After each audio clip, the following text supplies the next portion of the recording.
माँ, पिताजी, दादी कहाँ है? कल रात को तो दादी कमरे में मेरे साथ ही सोई थी, फिर आज अचानक कहाँ चली गई?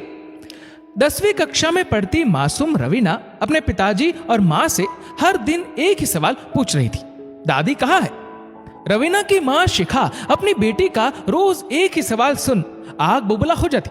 अरे, तेरे माँ बाबा नहीं दिख रहे तुझे? दादी ही क्यों चाहिए? अभी दादी से अलग हुए एक हफ्ता भी नहीं हुआ, इस लड़की ने रोज रोज एक ही सवाल पूछकर दिमाग खराब कर रखा है। शिखा रवीना को अच्छे से डांट लगाती है और दादी के बारे में पूछने वाली बात को बदलते हुए उसको अपनी पढ़ाई पर ध्यान देने के लिए कह देती है, क्योंकि दादी मंगला देवी का सच वह रवीना के सामने नहीं आने देना चाहती थी। वही रवीना दादी मंगला देवी को इतनी आसानी से भूलने वाली नहीं थी, क्योंकि रवीना के माता पिता दोनों ही नौकरी करते थे।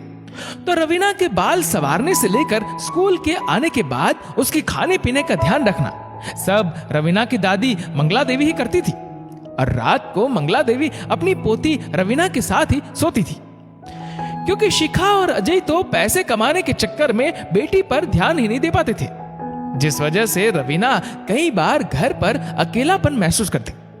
पर जब से घर में दादी आई तब से रवीना का अकेलापन दूर हो चुका था। वह अपनी दादी के बहुत करीब आ चुकी थी।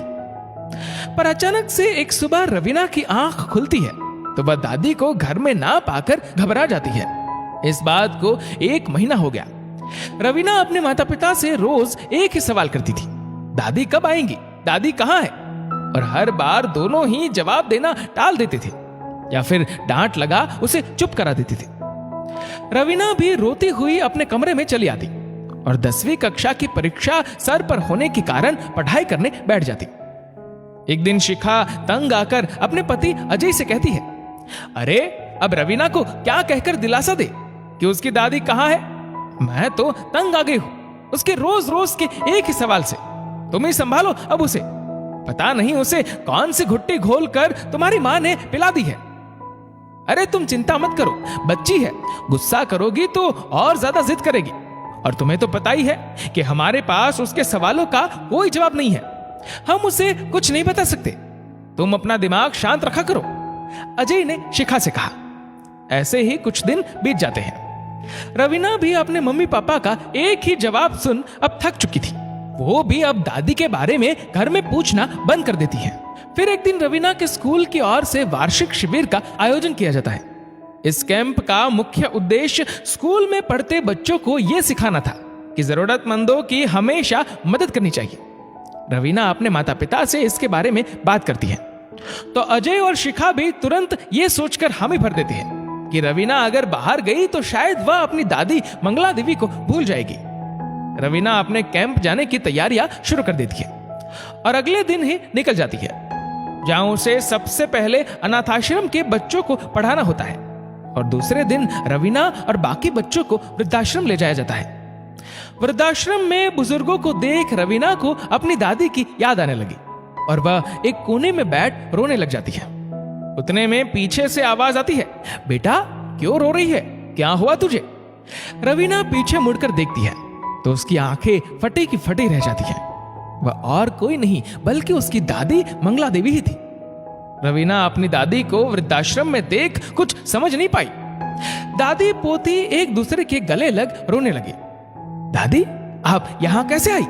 मैंने आपको बहुत याद किया, मम्मी पापा से भी पूछा, पर उन्होंने मुझे कुछ नहीं बताया, उल्टा मुझे डांट दिया करते थे। रवीना ने अपनी दादी से सवाल किया।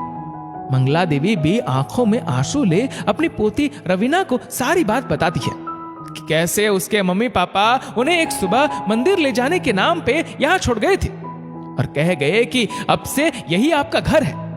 यह सुन रवीना को अपने मम्मी पापा की करतूतों पर बहुत शर्म आती है और वह अपने स्कूल के शिक्षकों की मदद से दादी को अपने साथ घर ले आती है।